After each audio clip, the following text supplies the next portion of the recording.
1월 28일 새벽 기도에 하나님 앞에 드리도록 하겠습니다. 창세기 19장 24절에서 38절까지의 말씀입니다. 오늘 하나님께서 우리에게 주신 말씀 창세기 19장 24절에서 38절까지의 말씀, 기록된 하나님의 말씀을 제가 봉독합니다.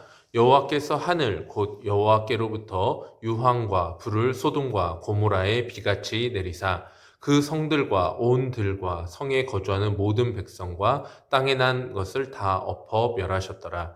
롯의 아내는 뒤를 돌아보았으므로 소금 기둥이 되었더라. 아브라함이 그 아침에 일찍이 일어나 여호와 앞에 서 있던 곳에 이르러 소돔과 고모라와 그 온 지역을 향하여 눈을 들어 연기가 옹기 가마의 연기같이 치솟음을 보았더라.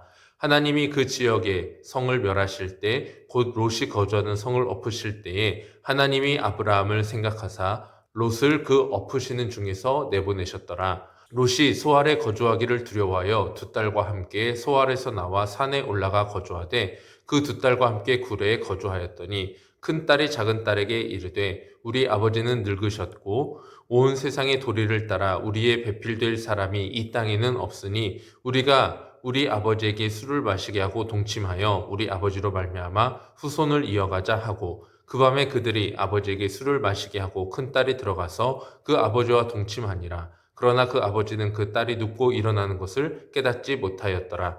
이튿날 큰 딸이 작은 딸에게 이르되 어제 밤에는 내가 우리 아버지와 동침하였으니 오늘 밤에도 우리가 아버지에게 술을 마시게 하고 네가 들어가 동침하고 우리가 아버지로 말미암아 후손을 이어가자 하고 그 밤에도 그들이 아버지에게 술을 마시게 하고 작은 딸이 일어나 아버지와 동침하니라. 그러나 아버지는 그 딸이 눕고 일어나는 것을 깨닫지 못하였더라. 롯의 두 딸이 아버지로 말미암아 임신하고 큰 딸은 아들을 낳아 이름을 모압이라 하였으니 오늘날 모압의 조상이요 작은 딸도 아들을 낳아 이름을 베남미라 하였으니 오늘날 암몬 자손의 조상이었더라. 아멘. 오늘은 시성고정이라는 제목으로 함께 말씀을 나눠보려고 합니다. 성경은 소돔과 고모라의 멸망을 자연재해처럼 기록하지 않았습니다. 본문은 심판의 주체를 분명하게 밝히고 있습니다. 24절에서 25절에 보면 여호와께서 하늘 곧 여호와께로부터 불과 유황을 비같이 소돔과 고모라에 내려서 모든 것들을 다 엎으셨다라고 분명하게 그 주체가 하나님이 되셨음을 선포하고 있습니다. 이 심판은 부분적인 심판도 아니었습니다. 도시와 들판, 주민과 땅의 모든 소산까지 모두 엎어졌습니다. 이는 죄의 성격이 단순한 개인 윤리적인 문제가 아니라 생명과 인간 존엄을 파괴하는 반인류적 죄악으로 구조화되었음을 보여주는 사실입니다. 하나님은 이런 죄를 점진적으로 교정하지 않으셨고 단호하게 심판하셨습니다. 하나님의 거룩은 인간의 타협 논리와 공존하지 않습니다. 죄가 생명을 해치하는 질서가 되었을 때, 더 이상 죄를 두고 볼 수 없는 상황까지 이르렀을 때 하나님은 반드시 그 죄에 대하여 심판하시고 하나님의 심판 가운데에서 그 죄는 멸망당할 수밖에 없다라는 사실을 우리는 분명히 기억해야 합니다. 이 심판 한가운데 성경은 아주 짧지만 결정적인 장면을 기록하고 있습니다. 26절에 보면 롯의 아내가 뒤를 돌아보았으므로 소금 기둥이 되었다라고 기록하고 있습니다. 26절의 이 사건은 감정적인 반응이 아닙니다. 이미 주어진 하나님의 명령을 정면으로 거스른 불순종의 시선 때문에 일어난 일입니다. 바로 직전 하나님의 천사들은 분명히 경고하였습니다. 절대 뒤를 돌아보지 말라. 그러나 롯의 아내는 그들의 말을 귀담아 듣지 않았습니다. 자신의 마음이 있는 그곳을 향해 시선을 돌렸고 결국 그 결과로 비참한 죽음을 맞이하게 됩니다.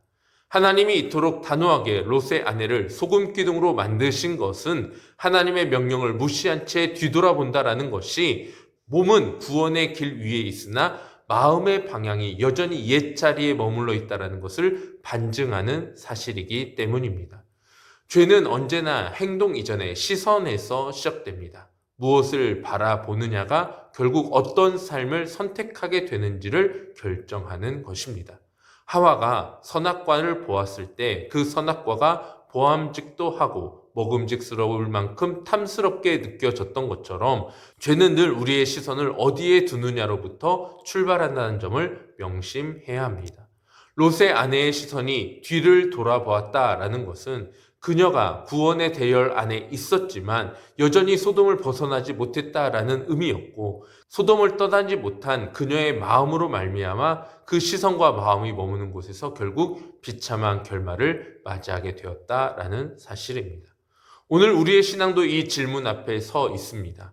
우리는 예배와 신앙의 자리에 있지만 마음의 시선은 여전히 세상의 기준과 세상의 편안함을 향해 있지는 않은지 우리의 삶을 되돌아보아야 할 것입니다. 그럼에도 성경은 롯의 구원을 분명히 은혜로 규정하고 있습니다. 29절에서 롯의 구원에 대하여 이렇게 증언합니다. 하나님이 아브라함을 생각하사 롯을 그 엎으시는 중에서 내보내셨더라. 롯이 살아남을 수 있었던 이유는 그의 판단이나 그의 도덕성이 뛰어났기 때문이 아니다라는 것을 본문은 우리에게 분명하게 말씀해 주고 있습니다.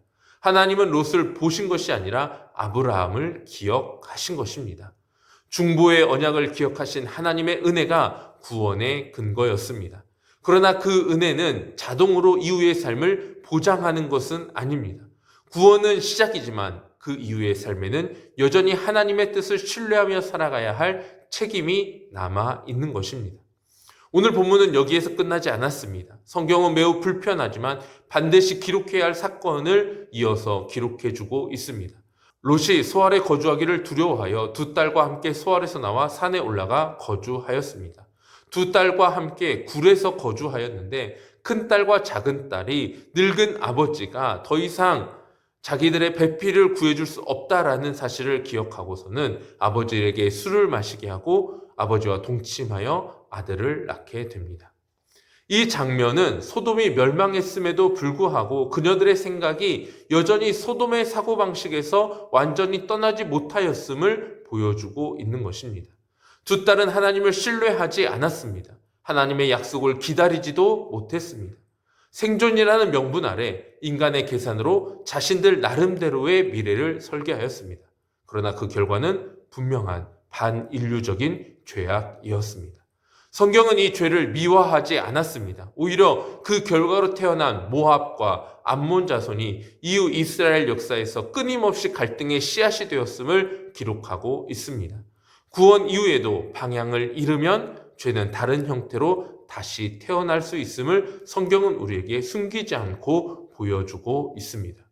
오늘 이 반인류적인 이 사건을 그대로 기록하신 하나님의 뜻이 바로 우리의 삶의 거대한 은혜 가운데 하나임을 기억해야 합니다. 이 새벽 우리는 하나님의 말씀을 분명하게 분별하여 볼 수 있어야 합니다. 하나님께서 우리에게 말씀하신 이 사건, 모압과 암몬이 시작된 이 시점은 하나님의 놀라운 구원의 기록입니다. 구원은 은혜지만 방향을 잃은 은혜는 또 다른 죄를 낳을 수 있다는 경고의 은혜입니다. 우리가 다시 길을 잃지 않도록, 우리가 다시 죄의 길로 가는 그 전철을 밟지 않도록 우리에게 분명한 은혜의 증거를 보여주신 것입니다. 너희는 절대로 이렇게 가서는 안 된다. 구원받은 백성은, 하나님의 백성은 절대로 이러한 길을 걸어서는 안 된다라는 것을 하나님의 말씀을 통하여 우리에게 보여주고 계신 것입니다. 하나님은 반인류적 죄악을 끝까지 심판하시는 분이시며 언약을 기억하심으로 구원하시는 분이십니다. 그리고 그 구원받은 자에게는 분명한 방향을 요구하고 계십니다. 되돌아보지 않은 시선, 하나님을 신뢰하는 순종의 시선을 하나님은 오늘도 저와 여러분에게 요구하고 계십니다. 사랑하는 성도님들, 오늘 저와 여러분의 시선은 어디를 향하고 있습니까? 하나님을 향한 시선입니까? 세상을 향한 시선에 머물러 있습니까? 우리에게 크신 은혜를 베푸신 하나님을 신뢰하며 오직 우리 하나님께만 우리의 시선을 고정하는 귀한 은혜가 함께하기를 우리 주님의 이름으로 축복합니다. 기도하겠습니다. 사랑과 은혜가 풍성하신 하나님 아버지, 오늘도 우리의 시선이 어디를 향하여 있는지를 다시 한번 깨달아 알게 하여 주옵소서. 혹 우리가 여전히 세상을 향한 시선에 머무르고 있다면 이 시간 눈을 들어 하나님을 보게 하여 주시고 하나님의 은혜와 사랑 가운데에서 담대한 삶을 살아갈 수 있도록 우리의 시선이 하나님을 향해 고정되게 하여 주시옵소서. 모든 영광 오직 우리 주님께만 올려드리며 예수 그리스도의 이름으로 기도하옵나이다. 아멘. 함께 기도의 자리로 나가겠습니다.